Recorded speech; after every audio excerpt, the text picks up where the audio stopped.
Well, I'm here today at the Western Heritage Center on Whiskey Row, and this is a very unique center of Western heritage, not a museum, but a very unique place for visitors and residents to be able to see many of the Western heritage connections that the city of Prescott has with a long history of Prescott and Yavapai County and other Western related activities and history.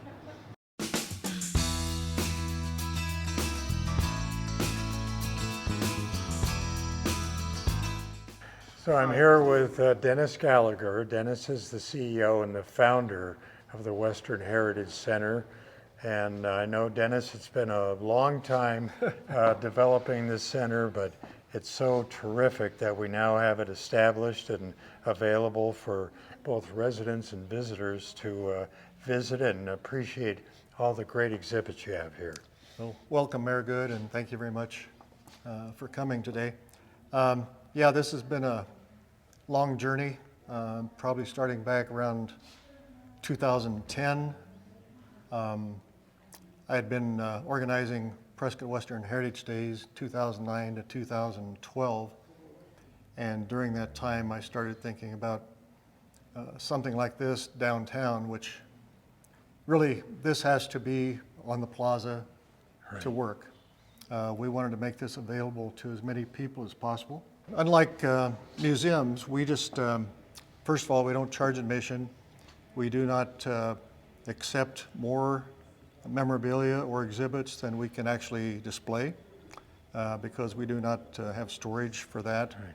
So we try to keep these exhibits fairly fresh. We ask the exhibitors to change them out periodically, maybe every 6 months or at least once a year.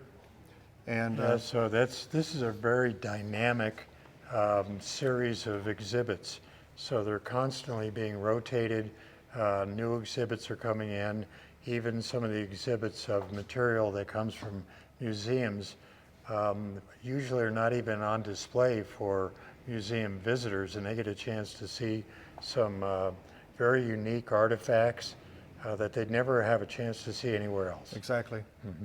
And the way, you know, as you can imagine, the rent here on Whiskey Row is quite high, and we've been very fortunate to, first we had a 3-year lease, and we recently signed a 2-year lease with a 5-year extension. And so we've been very fortunate with donations from the community. We've had great support from businesses and organizations and individuals here in Prescott and Yavapai County. As you can see over here on the donor board, every time someone makes a significant donation, their name goes up there. And as also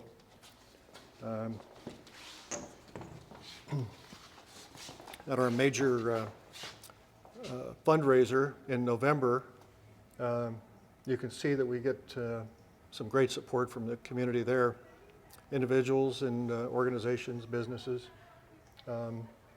So yes, we've been very fortunate to be able to open this facility and offer it to the city and the county.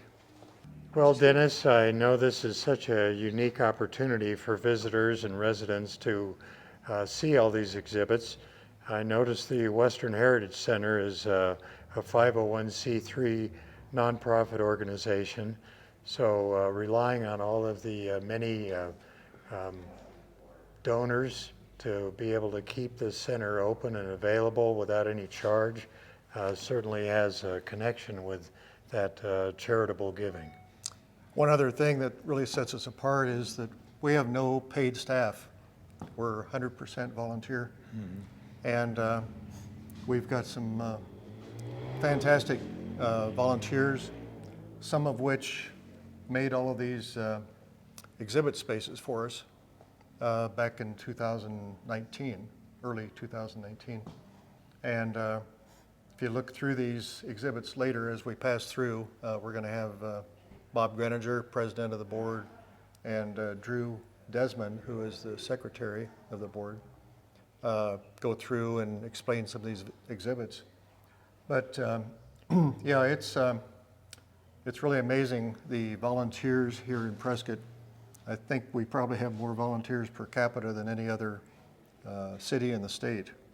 Well, thank you, Dennis. I'm very excited to be able to take a tour of the exhibits today.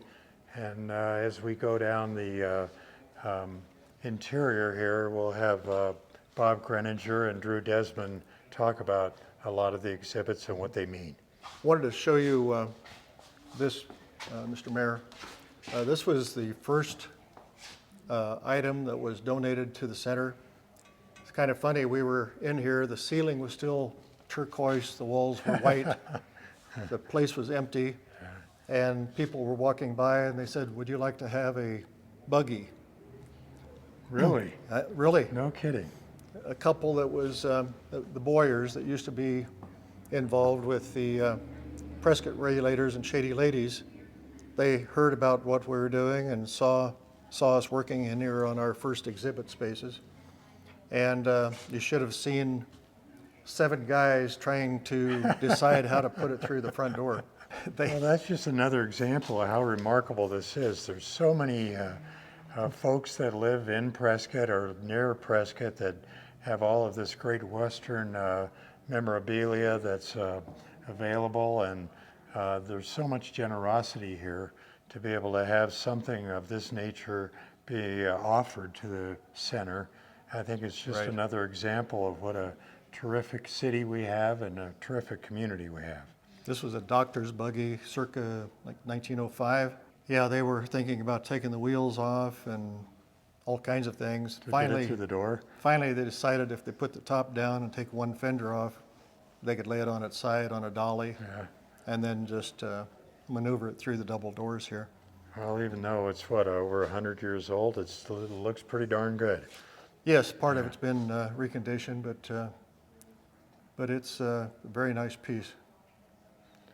And we decorate this throughout the year for different events, for Christmas, for 4th of July, and so on. How terrific, thanks. Let's take a look at the exhibits, and I'm excited to see them. Okay, let's ask Bob Greninger and Drew Desmond to come up now. Okay, Mayor, this is Bob Greninger. He's the president of the Prescott Western Heritage Foundation Board, and I'll let him explain one of our exhibits here. Go ahead, Bob. Thanks, Okay. Bob. I know that the city of Prescott and the world's oldest rodeo have been so historically connected. Can you tell us a little bit more about that connection? As you can see, Mayor Goode, these are memorabilia from the world's oldest rodeo from 1888. The winner of that first rodeo, Juan Leyva, who won the all-around at that rodeo, and we still have his belt buckle at the Charlotte Hall Museum.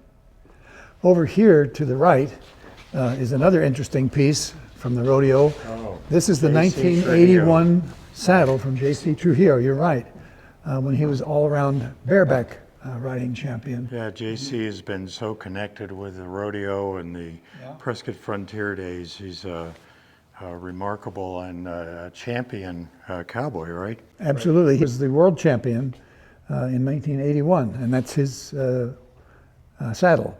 Of course, most recently, he was the general manager of the rodeo and has since retired to his ranch up in Colorado. Well, he certainly was a great representative of cowboy skills and the world's oldest rodeo, and be able to continue to manage it for a number of years. Yeah, it must be in the Trujillo blood. Yeah. His grandson was one of our scholarship winners here, and 2 years after that, he became the all-around champion at Frontier Days Rodeo. That's terrific. So let's move down this way and let me show you some things down here. As you can see, Mr. Mayor, this is the Yavapai County Law Enforcement exhibit. Law enforcement had a great deal to do with the settling of Prescott. These items here date back to the late 1800s, and this is a replica of George Ruffner. He was the sheriff at that time. This is a replication of his office. Interesting story there that George was the sheriff, and if you look up here on the wall, you see it says George Ruffner and Fleming Parker. Oh yeah, I've heard about Fleming Parker. He was quite a desperado, I think. Well, the interesting thing is that they were friends. They cowboyed together. George became the sheriff, and Fleming Parker became an outlaw. and he robbed one of the trains just north of here. George caught him and put him in jail, which is across the street at the Chamber of Commerce building today. And ultimately they escaped from jail. He and his partners escaped from jail and rode out of town. They stole the sheriff's horse, Sure Shot, and went out of town. But they didn't get very far. They stopped. Now this is the story that goes, and the Ruffner family said it's true. They took the shoes off the horse and put them on backwards so they would think he was going a different way. All it did was lame the horse, and George caught up with him again. And you can see from the picture there on the wall that he was sentenced to hang. Before he was hung, he said, "I want George to hang me. He was my friend, and we cowboyed." And so George did. Yeah. Yep. Well, I know Virgil Earp here, Wyatt Earp's brother, was also closely associated with Prescott and worked here as a deputy. He was a deputy U.S. sheriff, deputy marshal, I'm sorry, here in town. The Earps were all here at one time or another, and partied down the street and played cards at the Palace Saloon. Right. Virgil also had the business here, lumber mill, and he also had property later on out in Skull Valley. Well, I understand too, he was hired to deliver mail way out in Miller Valley. Way out. You know, right? Which was, what, 3 or 4 miles away? Right. Yeah. In those days, Yeah, that was way out. way out there. Yeah. Important part of our history. Yeah. Down here, this is one of our most popular exhibits in the center. This is the Rough Riders exhibit. And what you see on the wall there, Mayor, are the personal effects of Lieutenant Frederick Vinke, who was from New Mexico and was the livestock manager for Roosevelt and the Rough Riders. Of course, Roosevelt sent some people here to sign up people in Prescott to join the Rough Riders. Theodore Roosevelt. Theodore Roosevelt, yes. And the first one to join from our city was Bucky O'Neill, who at that time was the sheriff.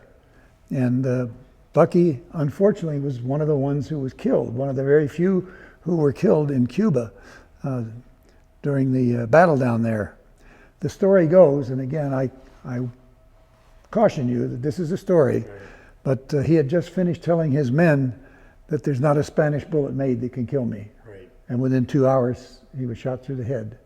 He's buried in Arlington Cemetery.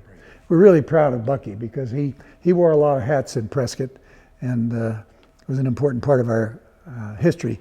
But these items here are all, as I say, the personal effects of Lieutenant Vinke. He never went to Cuba. They left here, Prescott, and went to San Antonio, and then moved on to Tampa, Florida. And the humidity and the heat down there got to the horses. And Roosevelt said, "We're not going to send the horses down to Cuba." So Lieutenant Vinke never got there. But he was I know we have a lot of connections with Bucky O'Neill, whether it's the Rough Rider statue on the Courthouse Plaza, even the VFW post here, which is the oldest VFW post in the state, is named after Bucky O'Neill. Mm-hmm. We have a visual representation of a lot of these pictures that the family of Lieutenant Vinke provided. And up above the exhibit here are 2 flags that were in their items that they brought to us. The one flag is a 45-star flag from 1898. This was the period of the Rough Riders. And the family assumes that this went to Cuba. Although he didn't go, the flag went down. The flag on the right dates back to 1867 in Prescott, 37 stars in that flag. So interesting additions to this exhibit here. Yeah, So you can tell that was flown because of the Exactly. tattering at the very end of the flag. Yeah, So it was probably flown for a substantial amount of time. in some Arizona wind. All right. So anyway, let's move on down again. All right. This is the Museum of Indigenous Peoples display, and this is really unique. The Museum of the Indigenous People here in town is kind of hard to find. It's up off of Gurley Street, as you well know, but people drive by it and don't know that there's a remarkable museum back in there dedicated to the early settlers. The main point here is that many of these items that we have on display here have never been put on public display before. In fact, this big, large earthenware pot dates back somewhere between 800 and 1050. So you can see that it was broken at one time and carefully put back together. The one over here, you can see, is covered with pitch or sap from the trees, and that's what they used to carry their water in. Yeah, so That's they waterproof. make it waterproof? Yeah. Yeah, water resistant. And then the other baskets here are done by different tribes that lived in this area back in the early history of this area, dating back around the 800s and 900s and thousands. It's amazing that they're able to be that unique and that creative with their great baskets. display. Yeah. So we're very pleased with this exhibit and hope people will go there and look for them. Okay, the Cowboy Poets Gathering exhibit, that organization's been in existence now, I think, for 33, 34 years. This is their 34th year. And they support our mission here. They're involved all the time. We support them. They sponsor us. We sponsor them. Anyway, we've got a sampling of different posters over the years, dating back to Gail Gardner, way back in, it was 93, I guess. And then sculpture here. Yeah, this is amazing. I think a related lot of to- people know about Gail Gardner's poem here. Right, yeah, the tying knots in the devil's tail. Right. And the sculpture was made to fit with that poem. That's terrific. So Really anyway, amazing. this year, the event's going to be going back to Yavapai College Performance Hall, and that will be in August. And we'll be selling raffle tickets here at the center to support them. Yeah, I try to be out there every year. There's just it's amazing amount of skill and talent and music and poems, and the poets are so connected with Western heritage.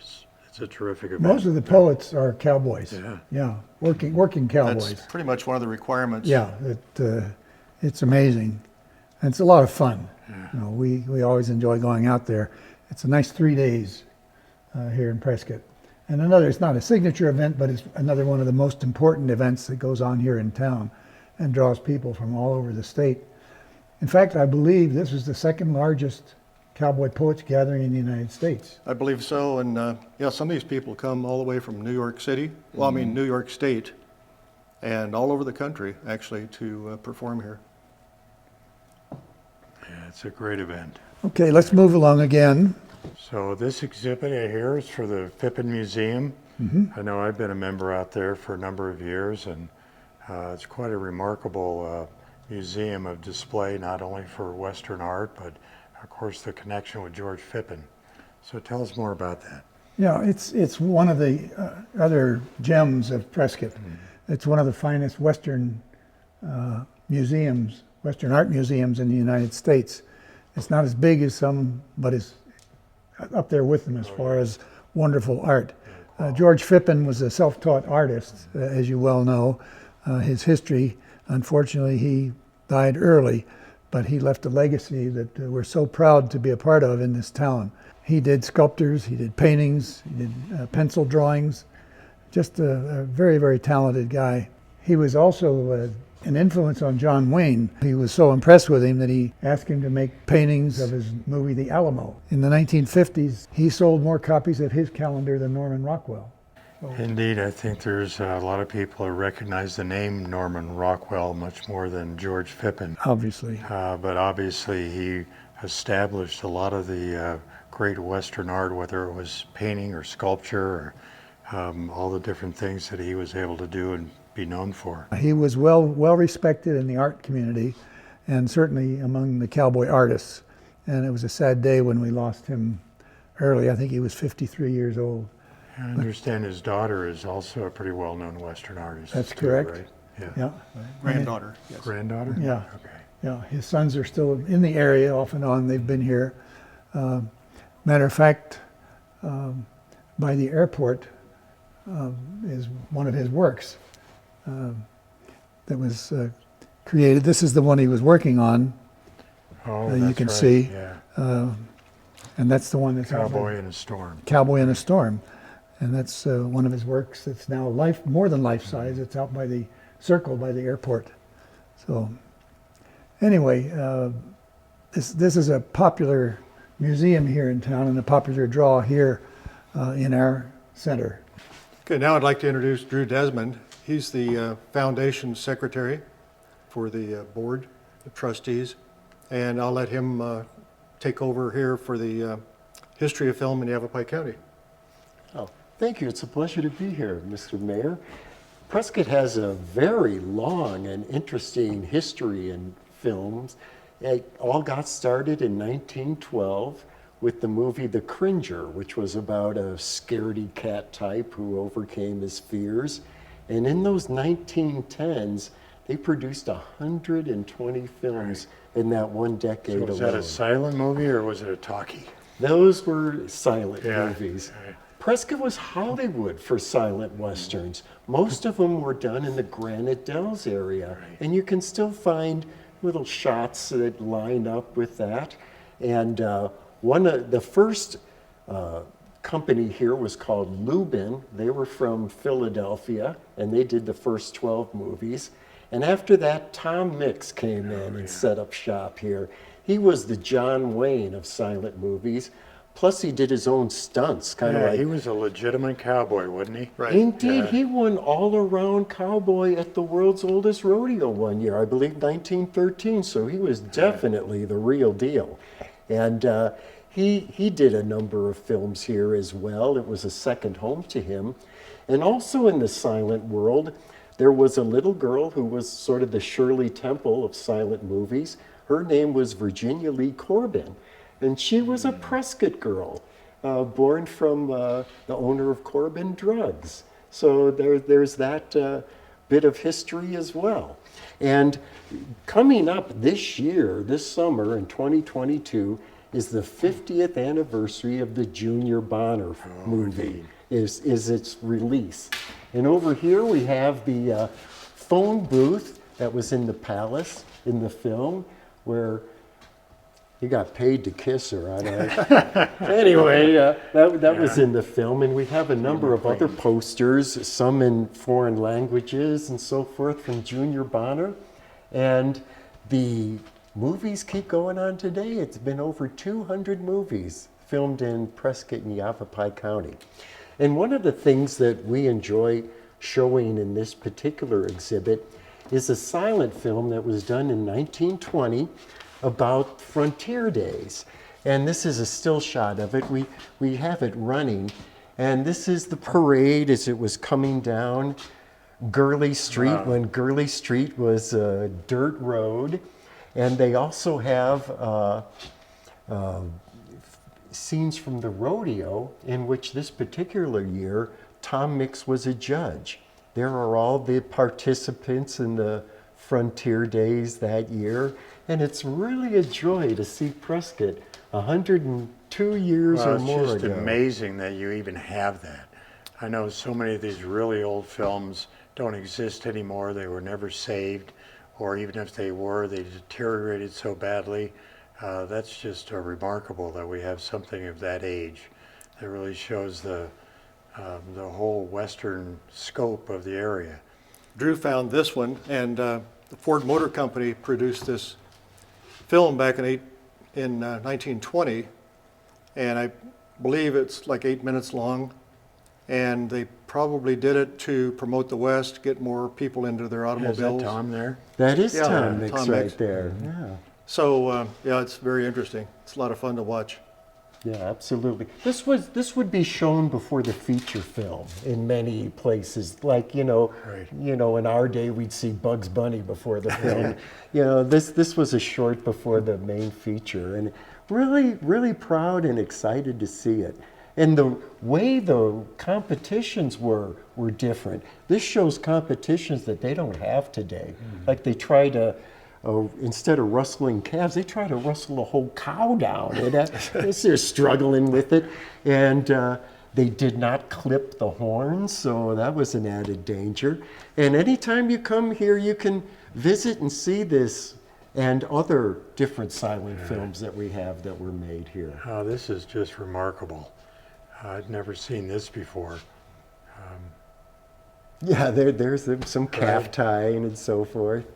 And sometimes with the bronco busting, they didn't have horses bred to do that. Yeah. So sometimes they get on the horse and they just have to spur spur it it, right. to get it to jump up and down. Come on, start jumping.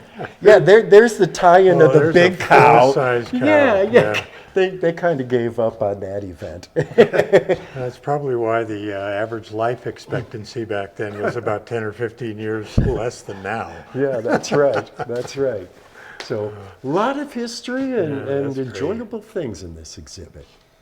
Yeah, I know they did How the West Was Won, and they used the water tank out there at Perkinsville.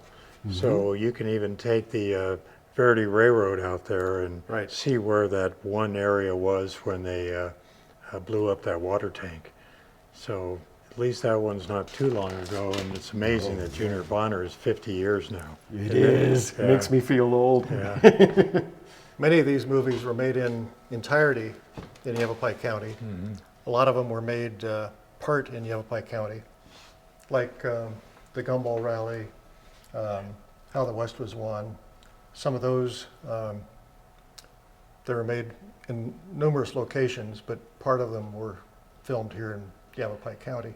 Well, I know Steve McQueen got a little bit of trouble because he still wanted to run his motorcycles.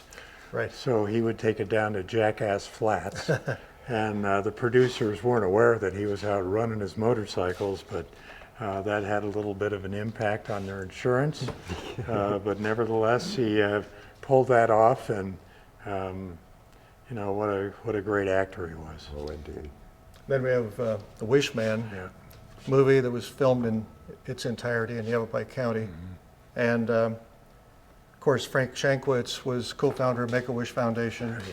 He was on our board of directors, and he wrote the book Wish Man, and then the movie or the film was made after that. Of course, he passed a year ago, January, and he will be sorely missed. Yeah, I got a chance to see a screening of that actually before it had been released. But I was very impressed with the quality of that production. Well, we can move on to the next exhibit then. Well, Drew, what do we have here? Railroad history, it looks like. Oh, indeed. The railroad was huge to the town, as it was to most any town. And the Atlantic Pacific Railroad ran along where I-40 does today through Ash Fork. And there was a time around Seligman that used to be known as Prescott Junction. And they drop off the stuff there, and a stage would take it from Prescott Junction and stage it into town. And in 1887, they started building a railroad on that stage line. And as it progressed, the stage line grew shorter and shorter until January 1st, New Year's Day in 1886, the first railroad pulled into the older depot there. It was the Prescott Central Arizona Railroad. And that was a big day because things were very expensive to buy in Prescott. And once the railroad came in, it really reduced the cost of goods substantially. And a little later, Frank Murphy, who was a railroad tycoon, he owned a lot of land in western Prescott. He donated the land for the Pioneers' Home to be on. Right. He was the railroad mogul, and he made sure that the route from the Atlantic Pacific to Phoenix went through Prescott on what is Highway 89 Oh, today. God bless him for that. Yeah, absolutely. That was a big deal for Prescott's history and Prescott growing as it did. So Yeah, we're dealing with supply chain challenges today. Well, obviously, this solved some supply challenges back then, right? oh yeah, absolutely. Yeah, the freight cost on goods just bottomed out as opposed to having to haul it through hostile country. Right. Yeah, absolutely. So it was a boom. There was a big celebration. And a number of railroad spurs came off to service the mines and get the ore out of some of the mines in the Bradshaws and elsewhere. So railroads were big. It was the gateway to the world for this city for about 70 or 80 years. Yeah, I just think it was wonderful we were able to retain and save the railroad trestle so that we have that connection with early railroad, and of course the depot is still there, but now it's separated by the extension of Montezuma to Whipple Street, but you can still see the building itself, and of course that was prominently shown in the Junior Bonner Oh, movie yes, as well. absolutely. Yeah, they had a whole big scene there at the depot. Yeah. This is our exhibit about the Smoke Eye people.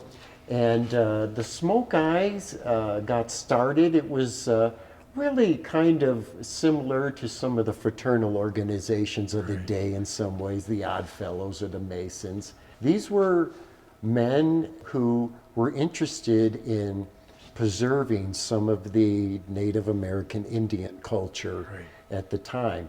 And whereas their grandparents would see big woven baskets and just take a long knife to it and throw it in the trash, the Smoke Eyes say, oh, we need to save these things and put them up for exhibit. And their first show happened in May 26th of 1921. And at that time, the rodeo was starting to get a little stale and starting to lose popularity a little bit. And they were thinking that in 1921 they would have to cancel it. But these people who joined the Smoke Eye, they put on a show called the Way Out West Show in May. And the purpose was to raise funds to keep the rodeo going. And that Way Out West Show and the Smoke Eye, they're primarily known for a snake dance, but those first years, it was really more like a circus. They had tightrope walkers and all sorts of different things going on there. And Try to entice visitors and tourists up to experience and watch this kind of amazing display, right? Yes, indeed. And prior to that, a number of the Indians, the Native Americans, they would do their dances for some of the tourists to see, but they decided against that because, you know, they're sitting there dancing their sacred dances and people throwing dollars at them. They thought that wasn't cool. So there was a little bit of a demand for those kind of dances. And the Smoke Eye honestly thought that they were reproducing it accurately. Turned out it wasn't quite accurate. And they went on until the 90s. And of they course disbanded the that. Yavapai Prescott Indian Tribe Reservation hadn't even been established yet. That was the early 30s. Yeah, that's true. So that's true. in a way, they kind of helped the public at large appreciate indigenous Indian culture, and it was a way of at least maintaining it to a certain extent, right? Oh, absolutely. And, you know, some of the things they did back then we kind of look down upon today. But honestly, their hearts were in the right place in trying to save this culture and these artifacts and the rodeo. And they did a lot of good work for the community as well as a fraternal organization. Senator Barry Goldwater was a member, and they'd all get a little tattoo. And it was quite the organization. He was actually chief for some time, and also there's a sculpture over here of Barry Goldwater and Gail Gardner. Gail Gardner was doing the snake dance, and so he's on the right. Barry Goldwater's on the No left. kidding. Wow. And this was done by one of the Cowboy Artists of America back, I believe this was done in the 60s. And it's on loan from the Haptonstall family. Yeah, Well, I hope that wasn't the reason why I didn't get elected president. Somebody took a picture of him in his outfit. It could have been. Yeah, that's another example of very unique historical activities here in Prescott. It's a big part of our history here. Yeah. So, Bob, tell me about this showing of all these great young people here on, I guess it's student scholarships. Is that Exactly. right? We're very proud of this, Mr. Mayor. These are all our scholarship winners dating back to now I guess it's 2013. 8 years that we've been doing this. We provide two $2,000 scholarships each year to a deserving high school student going on to college. The stipulation is that they must do something Western: music, poetry, horseshoeing. Well, that's great that you can support some of these young folks to be able to pursue their dreams that otherwise they might not be able to. Well, in addition to that, Mr. Mayor, kids don't learn about our history anymore. They just don't teach our history. It's even gotten away from anything, in my mind, rational. And now we're glad to do this and have this presented that the kids can actually learn and continue their educations, and continue with their career That's ambitions. terrific. Yeah. Really, really good. So we're fortunate in this town. We have a generous benefactor that provides the scholarships every year now. So we're pleased with that too. If you'll notice, the last 3 years have been 2 young ladies every year, and they've all been rodeo participants. And this was the first thing that our foundation started back in 2013. I see that in 2021 and also 2020 as well, right? Yes, And 19. she is. Yeah. Well, they're all very qualified, but some of them are just really outstanding. They're all outstanding. Well, as you're well aware, ranching is an important part of the economy of Yavapai County. And the Yavapai County cattle growers is an important component of that industry. And their big sale every year is held down in Peoples Valley. They have a Right. calf sale down there, and there's big doings and big barbecue and everything. And it's a fundraiser for them. But these brands that you see on the wall are brands of actual brands of some of the local ranchers in the area. But Are these active brands? Or these are active historical? brands, yeah. And down here below, the same thing. You've got these active brands. Well, I notice you have displays there of unique types of barbed wire too. Yeah, that was the scourge of some of the cowboys out here in the early days, but it turned out that it was a necessity to keep the cattle separated from other ranches. Well, even being able to connect Yavapai County and Prescott with all of the long-term history of ranching and cattle development. I mean, that's one of the 5 C's of the state. Yes. Cattle, right? So, Bob, can you tell us about this exhibit here about the Yavapai Cowbells? Yeah, as important as the ranchers were to the community, the distaff side of the cattle growers were a group called the Cowbells. They were established back in 1949, and they're generally family members and wives and kids of the ranchers. To keep helping the kids, they developed a scholarship program, and this quilt that you see on the wall is redone every year. They do a brand quilt, and these are all active ranches in Yavapai County today. It's a very popular raffle so you can item. see all of the active brands. There's Las Vegas Ranch and Sorrells and Sundog Ranch, Broken Horn D. So yeah, these are What all. do they do with this quilt? Do they auction it off? Yeah, we have it on display here all year, unless the cowbells have a function over a weekend, and they'll take it out, and we sell raffle tickets here for it.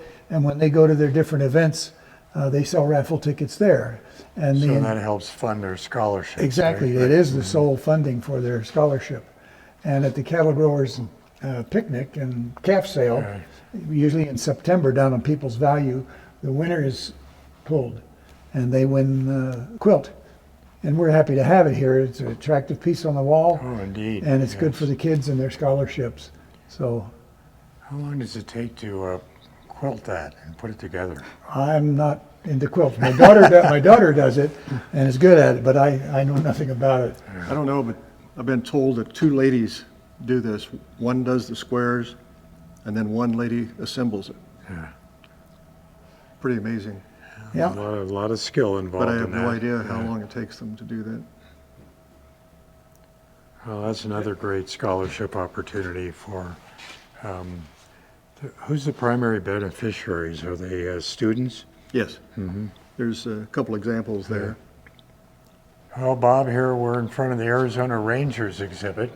I know the Rangers go back many decades here in Arizona, and I think we even have 2 different chapters that kind of help out here in the Prescott area. That's for sure. Tell me a little bit more Yeah. about that. Well, they actually date back to the 19th century, late 19th century, patterned themselves after the Texas Rangers. Right. But most of the Arizona Rangers at that time were outlaws and ne'er-do-wells. And so they were disbanded in the late 1800s. Right. In 1901, they were reconstituted down in Morenci in southern Arizona. And the first 26, that's the picture of them there, the first 26 in 1901 were the Arizona Rangers at that time. Little funny story, when we opened here, a fellow came in one day, just in street clothes, Right. and he said, "You need to have something about the Arizona Rangers in here. We're still alive." And so he told us his story. We thought it would be a good addition to our Western Heritage Center. And so he brought in some of these things you see on the wall. Right now we're redoing some display cases to enhance their exhibit. And we'll have a little bit more distinctive look at some of their equipment and so I forth. noticed some of the badges you have there. They look pretty old. There are some of the badges. You can also see handcuffs and leg irons. We I have, don't think they still use those today, do they? not to my knowledge, not to my knowledge. Today they are still active, however, and they Right. support the local They sheriffs. do. Well, I know when they were reconstituted, they did have some law enforcement authority. But I think today's Arizona Rangers are more for security and support for our sworn officers. Yes, Correct. you're exactly right. Yep. Right. So we have a number of their weapons, as a matter of fact, that we'll be putting back on display when we get the display cases completed. So we're happy to have them here. Oh, that's great. I'm glad to see that they're still active, and I think that just the name Arizona Rangers conjures up a lot of our state history and our county history for sure. Yep. So, Bob, we're in front of the Walker Party and the mining exhibits here. I know the story of the Walker Party and Pauline Weaver go back even before the formation of the city and even the formation of the state. So can you tell us a little bit more about that? This is where it all started, Yeah. Mr. Mayor. This is the genesis of Prescott. Right. In 1863, the Walker Party, led by Joseph Walker, came back from California. They'd been up there to the gold fields in California. And they came back here and he came along Granite Creek and discovered gold. Right. And so that was the beginning of Prescott many years ago. Joseph Walker was a mountain man, a trapper. Pauline Weaver, as you mentioned, was also one of the ones that helped early on with the mining here in Arizona.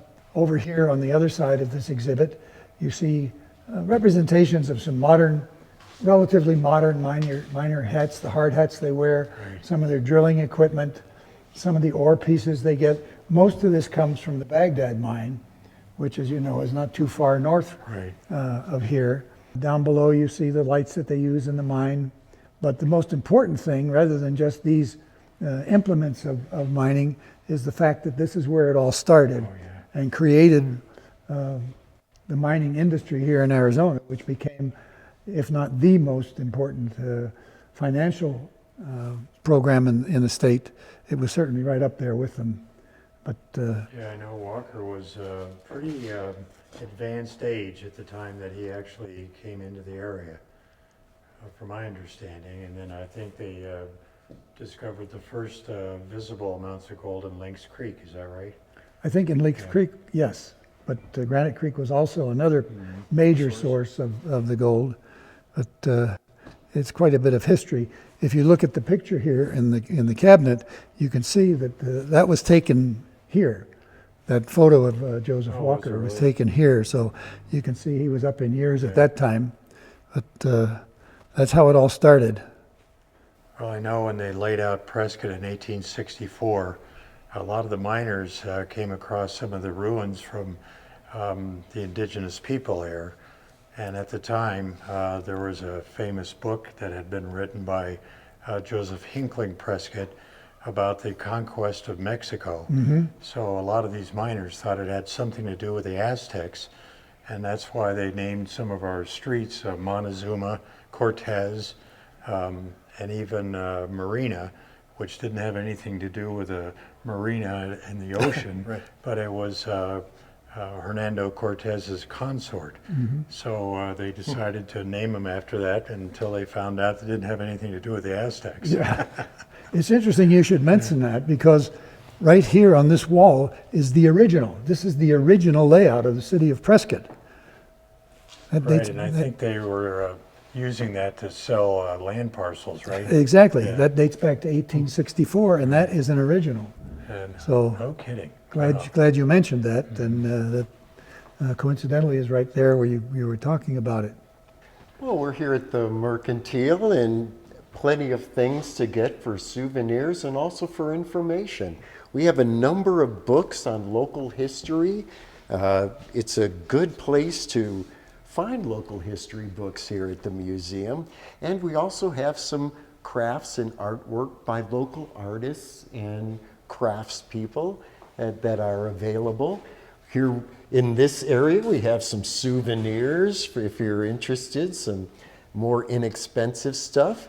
And we also have jewelry and other things that are locally made, and more books and some lamps and so forth. Greeting cards are available. And this is also where you can buy your tickets for the events that we have each and every month as well. Yeah, there's quite a variety of different almost memorabilia for people visiting and want to grab a piece of Prescott history or Yavapai County history or just Western history. I know we have our local historian, Parker Anderson. He's got a couple of his books there.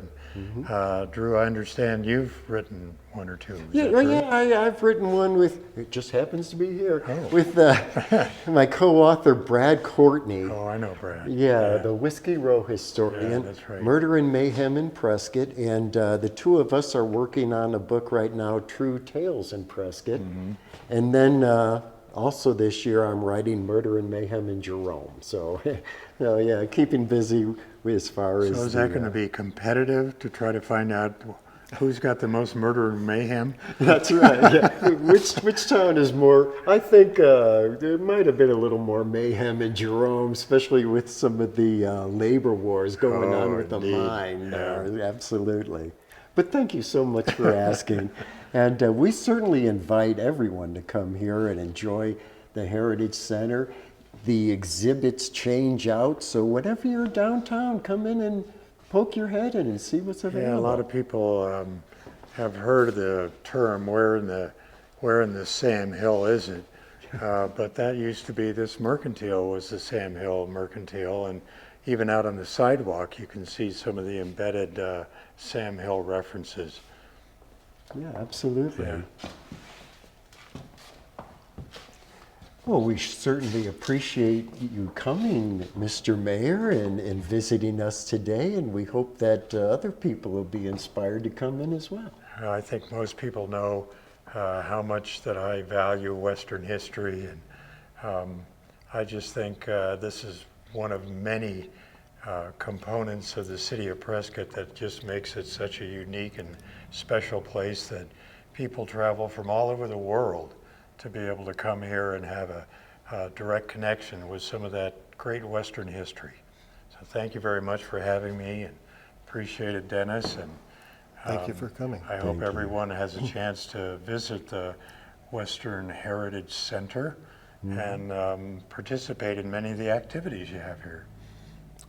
Yeah, we're looking for volunteers all the time. We're just getting ready to open on Wednesdays now for the first time. So we'll be open Wednesday, Thursday, Friday, Saturday, and then Sunday from noon to 4. So we've been doing very well even during January and February. So I can imagine what it's going to be like this summer. Let's hope it's as successful as you expect it to be. Being able to maintain the center and grow it, increasing the hours and having more opportunity for visitors and locals to be able to appreciate what you have here, I think is just great. We see tens of thousands of people coming through here each year. And of course, we were closed for a total of 8 months during the pandemic because our volunteers are special people. We wanted to make sure that they maintain their health and safety. So, but anyway, we reopened in March of last year, I believe, and we've been open ever since. So things are looking up, and as you know, we have no charge. We don't charge admission. We get most of our funding through community. We've had great community support. Unbelievable. We have a few grants that we receive each year, but that's basically it.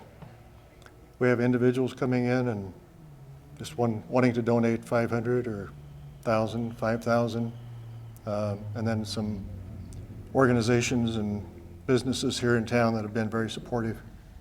Well, I want to thank you and appreciate all the work that you do to get this center up and established, and it's great to hear that it continues to be successful and grow in its availability for our residents and our visitors. Thank you for your support. Mr. Mayor. Thank you. Thanks, Bob. Good to Thanks, see you. Drew. Thank you. Appreciate it. Appreciate it. Yeah.